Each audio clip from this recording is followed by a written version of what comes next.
بسم اللہ الرحمن الرحیم۔ بادشاہ نمرود کی تباہی۔ حضرت ابراہیم نے فرمایا، کیا تم اس کی پوجا کرتے ہو جن کے نہ کان ہیں نہ آنکھیں ہیں، اور جو نہ تم کو فائدہ پہنچا سکتے ہیں نہ نقصان؟ آزر نے لاجواب ہو کر کہا، اگر تو ہمارے خداؤں کو نہیں مانے گا تو سزا پائے گا اور تجھ پر پتھر برسائے جائیں گے۔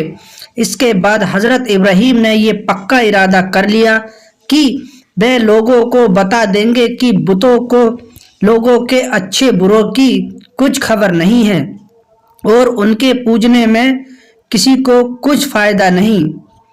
نمرود کی قوم کی عادت تھی کہ جب عید کا دن آتا تو ہر آدمی اچھا لباس پہنتا تھا اور عمدہ عمدہ کھانے پکا کر بتوں کے سامنے رکھ کر عیدگاہ جاتے تھے اور ادھر سے واپس آ کر اس کھانے کو اگلے سال تک کے لیے زیادہ روزی ہونے کا سبب جانتے تھے۔ جب عید کا دن آیا تو سب نے حضرت ابراہیم کو ساتھ چلنے کو کہا۔ حضرت ابراہیم نے ستاروں کی طرف دیکھ کر کہا، میں بیمار ہوں اس لیے تمہارے ساتھ نہیں چل سکتا، اور دل میں کہا، تمہارے بتوں سے فریب کروں گا اور ان کی بے عزتی کروں گا۔ جب سب لوگ تہخانہ خالی کر کے عیدگاہ پہنچے، حضرت ابراہیم بھی یکایک پہنچے اور بتوں سے مذاق میں کہا، ایسا اچھا کھانا تم نے کیوں نہیں کھایا؟ وہ بت بھلا کیا بولتے اور کیا جواب دیتے؟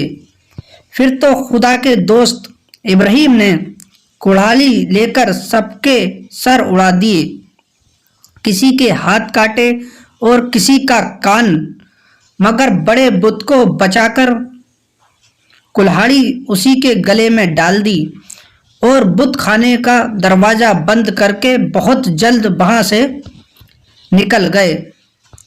لوگ جب عیدگاہ سے لوٹ کر تہخانے میں داخل ہوئے اور سبھی چھوٹے بڑے پرانے دستور کے مطابق وہاں پہنچے تو دیکھتے کیا ہیں کہ نہ کسی کا ہاتھ ہے نہ کسی کا کان، بڑی ذلت کی حالت میں پڑے ہیں، بالکل مردہ ہیں۔ اس کے منہ سے نکلا، کس ظالم کا یہ سب کیا دھرا ہے اور کس نے ہمارے معبودوں کے سر توڑ کر ہمیں دلی تکلیف پہنچائی ہے؟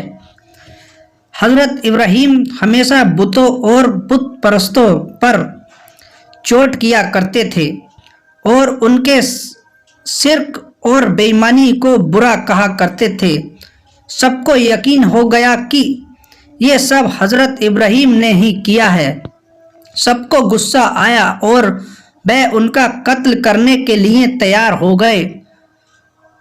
پوری قوم ایک راہ ہو کر نمرود کے پاس پہنچی اور فریاد کی کہ ابراہیم نے تہخانے کی حرمت کو برباد کر دیا ہے۔ نمرود نے حضرت ابراہیم کو بلانے کے لیے آدمی بھیجا اور بہت غضب اور غصے سے اپنے پاس بلایا۔ نمرود اور پوری قوم نے کہا، اے ابراہیم، بتوں کے ساتھ یہ برتاؤ کس نے کیا ہے؟ حضرت ابراہیم نے کہا، بڑے بت نے۔ تم عزت والے بڑے بت سے پوچھو، وہ تم سے چھپ نہیں پائے گا، وہی تو تمہارا بڑا معبود ہے، کیا اتنا بھی پتہ نہ دے گا؟ مشرک اس بات کو سن کر لاجواب ہو گئے اور انہیں بڑی شرمندگی ہوئی۔ ابراہیم نے کہا، تم تو جانتے ہو یہ بت ہرگز نہیں بولتے، یہ اچھا اور برا اپنے منہ سے کچھ نہیں کہتے۔ حضرت ابراہیم نے فرمایا، ایسے معبودوں کی پوجا سے کیا ملتا ہے؟ جو ان بے زبانوں کو پوجے وہ تو بڑا ہی جاہل ہے۔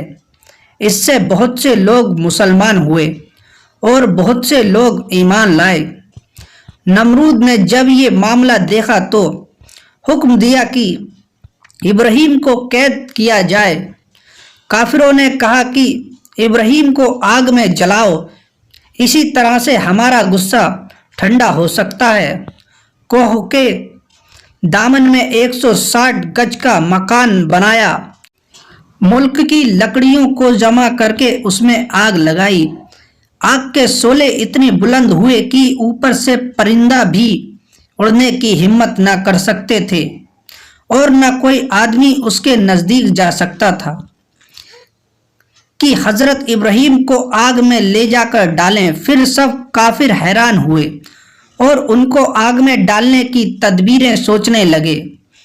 شیطان نے سجایا کہ ایک فلاکن بناؤ اور 2 کھمبے کھڑے کرو، جھولے کی طرح جھلا کر ابراہیم کو آگ میں ڈال دو اور اسی طرح اپنے ارمان پورے کرو۔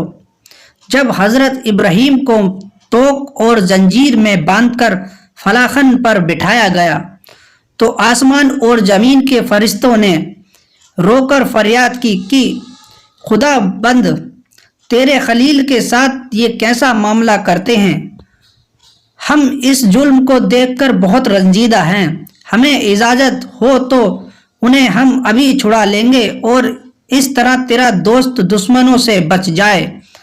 حکم ہوا کہ اگر ابراہیم تم سے مدد چاہے تو بہت بہتر ہے، تم جا کر اس کا ساتھ دو۔ 2 فرشتے جو ہوا اور پانی پر مقرر تھے حضرت ابراہیم کے پاس آئے اور کہا کہ اگر آپ حکم دیں تو ہوا اور پانی اس آگ کو پل بھر میں بجھا دے، لیکن حضرت ابراہیم نے اسے قبول نہیں کیا۔ ان کی حالت دیکھ کر فرشتے بہت رنجیدہ ہوئے۔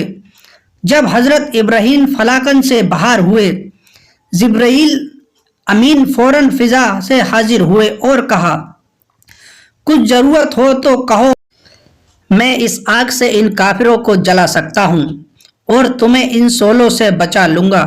حضرت ابراہیم نے کہا مجھے تم سے کچھ کام نہیں، جو خدا کی مرضی ہے بے پوری ہو کر رہے گی۔ جبرائیل نے کہا پھر خدا ہی سے سوال کرو اور اپنی مصیبت اس سے بیان کرو۔ حضرت ابراہیم نے فرمایا کہ بے خدا جانتا ہے میرے کہنے سے کیا حاصل ہے۔ اس طرح جو خدائے و نیاز نے دیکھا کہ ابراہیم توکل کی راہ میں قائم ہیں تو فرمایا یا نارو کنی وردوں و سلامن علی ابراہیم، اے آگ ابراہیم کے لیے ٹھنڈی ہو جا اور سلامتی بن جا۔ حضرت ابن عباس سے نقل ہے کہ کلام الہی میں لفظ سلام نہ ہوتا مارے ٹھنڈک کے ابراہیم کو چین نہ ملتا۔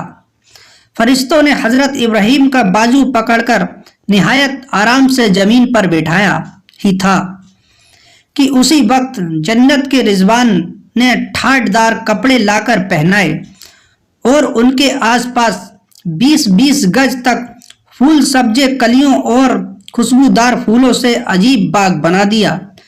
ایک میٹھا سوتا بھی وہاں جاری ہو گیا۔ حضرت ابراہیم پر خدا کا بڑا فضل ہوا کہ لذیذ کھانا صبح شام پہنچایا کرے تاکہ میرا پیارا خوشی اور بے فکری کے ساتھ کھائے۔ جب 7 روز اس طرح گزر گئے تو نمرودیوں نے چاہا کہ دیکھیں کہ آگ بجھی ہے یا نہیں۔ نمرود بھی ایک اونچے محل پر چڑھ کر ہمیشہ دیکھتا رہتا تھا۔ اسے ڈر تھا کہ کہیں ابراہیم زندہ نہ رہ جائے، اس لیے کہ اگر بے صحیح سلامت آئے گا تو مجھ پر اور میرے ملک پر بڑی ہی آفت لائے گا۔ جب کبھی وہ اپنے دل کی بات اپنے مصاحبوں کے سامنے کہتا تو پھر ہر ایک کی تسلی کے لیے ساتھ ہی یہ بھی کہہ دیتا کہ انسان کیا ہے کہ جل کر خاک نہ ہو جائے، اس آگ میں تو اگر شنکھارا بھی ڈال دیا جائے تو وہ بھی پگھل کر بہہ جائے گا۔ ایک دن نمرود نے بہت غور سے اپنے محل سے دیکھا، ابراہیم کے چاروں طرف تو گلے ریحان اور آگ کی لپٹوں کی بجائے باغ دکھائی دیتا ہے اور میٹھے پانی کا سوتا بہہ رہا ہے اور ہر دم وہاں ایسو آرام ہے، اور بے حیران اور پریشان ہوا بولا ابراہیم تو ایسی تیز آگ سے کس طرح بچ سکا؟ اور یہ باغ اور نعمت کس نے فراہم کی؟ حضرت ابراہیم نے فرمایا یہ تو بے مثال خدا کی قدرت کا چھوٹا سا کرشمہ ہے، اس کا فضل اور عنایت ہو تو ایسا کام ناممکن نہیں۔ نمرود بولا جس کی قدرت کی یہ ادنا نشانی ہے بے سچ میں بڑا پروردگار ہے۔ حضرت ابراہیم راہ کے پہاڑوں سے نکل کر باہر تشریف لائے اور نئے سرے سے نمرود کو نصیحت کرنے لگے۔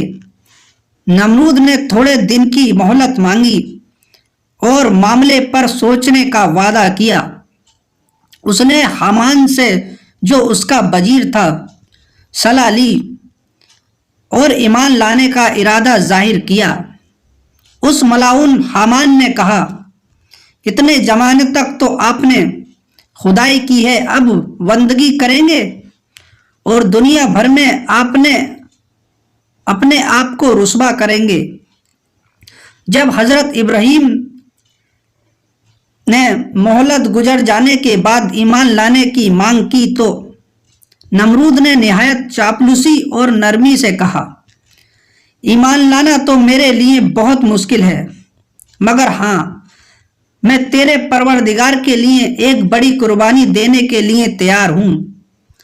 حضرت ابراہیم نے فرمایا بغیر ایمان کے کوئی قربانی خدا کے دربار میں قبول نہیں ہوتی۔ نمرود نے 4000 گائے اور بہت سی بکریاں اور اونٹ کو ایک بڑے میدان میں قربان کیا، لیکن حامان کی شیطانی کی وجہ سے اس کا ٹھکانہ دوزخ ہی ہوا۔ حضرت ابراہیم نے نمرود سے کہا کہ تو برے کام چھوڑ دے اور پشیمان ہو کر خدا کے آگے آ جا۔ خدا نے تجھے 400 سال سے بادشاہت دے رکھی ہے اور اسی طرح اس نے مجھے ایسے معجزے دیے جو دین حق پر گواہ ہیں، اور تو ہے کہ اب تک اپنے کفر سے باز نہ آیا اور اپنی نادانی اور ہٹ دھرمی سے خدائی کا دعویٰ کیے چلا جا رہا ہے۔ جان لے یہ خدا کا لشکر اتنا زیادہ ہے کہ اندازہ نہیں کر سکتے، اور تجھے تو غارت کرنے کے لیے ایک ادنا لشکر کافی ہے۔ نمرود نے کہا میں نہیں سمجھتا کہ زمین پر میرے سوا کوئی دوسرا بادشاہ ہے اور میرے بارگاہ کے سوا کوئی دوسری بارگاہ ہے۔ اگر آسمانی بادشاہ کی فوج ہے تو اس سے کہو کہ وہ مجھ پر بھیجے اور پھر میری لڑائی اور طاقت کا تماشا دیکھے۔ حضرت ابراہیم نے دعا کی۔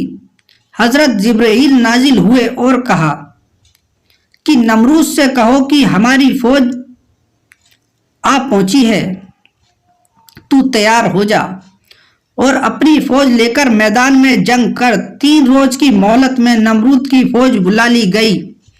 ایک میدان میں سب جمع ہوئے۔ چوتھے روز نمرود کی فوج کے مقابلے میں تنہا حضرت ابراہیم سامنے آئے۔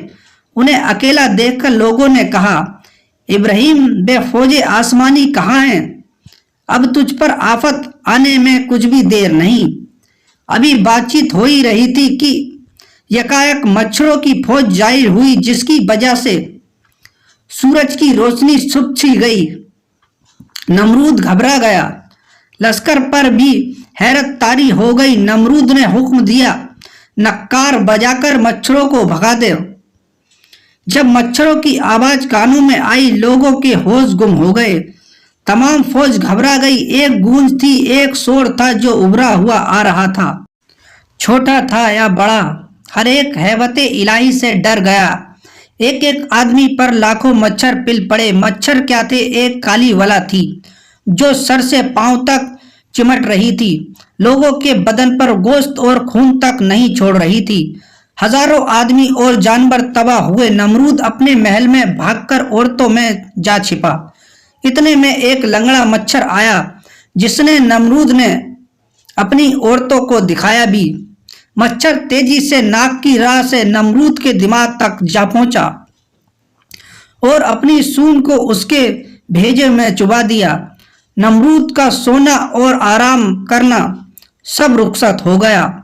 وہ دن رات اپنا سر پیٹتا رہتا جب تک لوگ اس کے سر کو کوٹتے کچھ درد میں کمی محسوس ہوتی اور بغیر کوٹے چین نہ ملا۔ جو بھی اس کی مجلس میں آتا تو زمین بوسی کے بدلے اس کے سر پر دھول لگاتا۔ اس طرح نمرود کو خدا کے غضب نے جکڑ لیا۔ 40 دن کے بعد وہ اسی درد کی وجہ سے ہلاک ہوا۔ اس کے بعد حضرت ابراہیم نے خدا کے حکم سے ملک شام کی طرف ہجرت کی۔ لوگوں کی نافرمانی کی وجہ سے انہیں یہ ہجرت کرنی پڑی۔ مصر میں انہیں حضرت سارہ کو اپنے ساتھ لیا۔ لوگوں نے مصر کے حاکم کو خبر دی کہ حضرت سارہ بہت حسین و جمیل ہیں اور اپنے حسن باز جمال میں بے مثال ہیں۔ مصر کے بادشاہ نے حضرت ابراہیم سے پوچھا کہ میں اس عورت کو حاصل کرنا چاہتا ہوں، تیرا اس عورت سے کیا رشتہ ہے؟ حضرت ابراہیم نے سوچا کہ اگر میں کہتا ہوں کہ یہ میری بیوی ہے تو یہ مجھے مارنا چاہے گا، اس لیے حضرت ابراہیم نے فرمایا یہ میری بہن ہے دین کے رشتے سے۔ اس طرح ان کی جان بچی۔ جب اس مردود نے حضرت سارہ کو اپنے سامنے بلایا تو انہیں دیکھتے ہی اس کے ہوش گم ہو گئے۔ اس بے ادب نے ان کی طرف ہاتھ بڑھانا چاہا تو حضرت سارہ کی دعا سے اس کے دونوں ہاتھ اپاہج ہو گئے اور درد کی وجہ سے اس کا سارا جسم بےکل ہو گیا۔ اس نے کہا اے عورت، مجھ پر کیا جادو کر دیا؟ حضرت سارہ نے فرمایا تیری بد نیتی کی وجہ سے خدا نے تجھے سزا دی ہے۔ اس ملعون نے کہا اگر میں تیری دعا سے تندرست ہو گیا تو ہرگز تجھ پر بد نیتی سے ہاتھ نہ ڈالوں گا۔ حضرت سارہ نے خدا کی بارگاہ میں دعا کی، خدا نے اس کو اچھا کر دیا، لیکن اس کی نیت پھر خراب ہو گئی۔ خدا نے اس کے دونوں ہاتھ افائج کر دیے۔ وہ بڑی محنت سے گڑ گڑانے لگا۔ حضرت سارہ کی دعا سے اس کی تکلیف دور ہوئی۔ نمرود کی نیت 3 بار خراب ہوئی اور اس کے ہاتھ لنجے ہو گئے، مگر حضرت سارہ کی دعا سے اس کو تندرستی حاصل ہوئی۔ آخر میں سچے دل سے وہ برائی سے دستبردار ہو گیا اور حاجرہ نامی خاتون کو نذر کیا۔ یہی حاجرہ ہیں جن سے حضرت اسماعیل علیہ السلام پیدا ہوئے۔